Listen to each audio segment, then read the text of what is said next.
नमस्ते।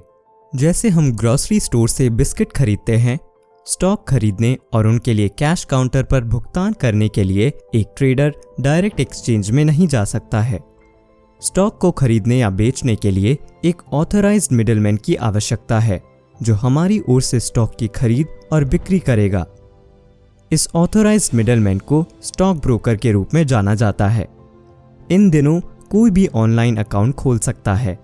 अब भारत में दो प्रकार के ब्रोकर्स के बारे में चर्चा करते हैं। पहला है फुल सर्विस ब्रोकर।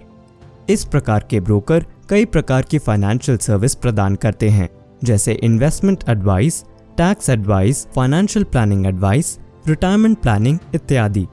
वे ऐसे व्यक्तियों को एक्सपर्टाइज सॉल्यूशन देते हैं जिनके पास फुल टाइम जॉब है और अपने इन्वेस्टमेंट की प्लानिंग करने का समय नहीं है।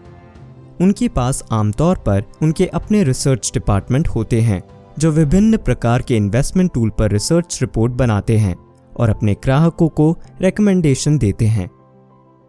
उनके पास स्वयं के इन्वेस्टमेंट प्रोडक्ट्स भी होते हैं, जैसे mutual fund, exchange traded fund, portfolio management इत्यादि।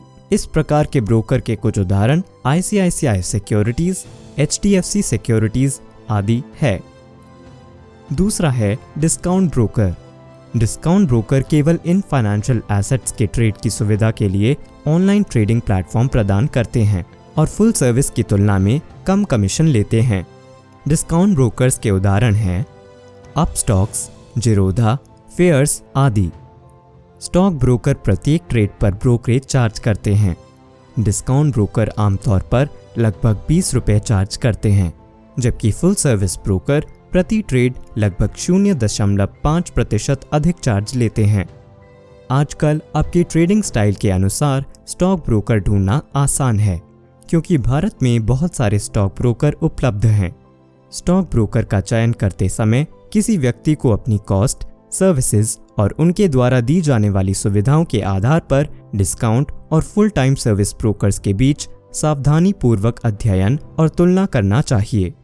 इन प्रकार के ब्रोकर्स को नए निवेशकों को अपनी वेबसाइट पर एजुकेशनल कंटेंट देना चाहिए, ताकि वे ट्रेड करते समय शेयर बाजार के बारे में सीखते रहें। अपने ब्रोकर का चयन करने के बाद वह आपको ऐसे अकाउंट खोलने में गाइड करेगा जो स्टॉक मार्केट में ट्रेडिंग के लिए आवश्यक है, जैसे डीमैट और ट्रेडिंग अकाउंट, और फिर आप ट्रेडिंग शुरू कर सकते हैं। धन्यवाद।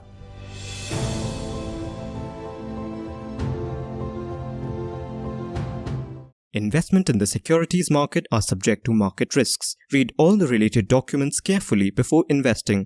Such representations are not indicative of future results.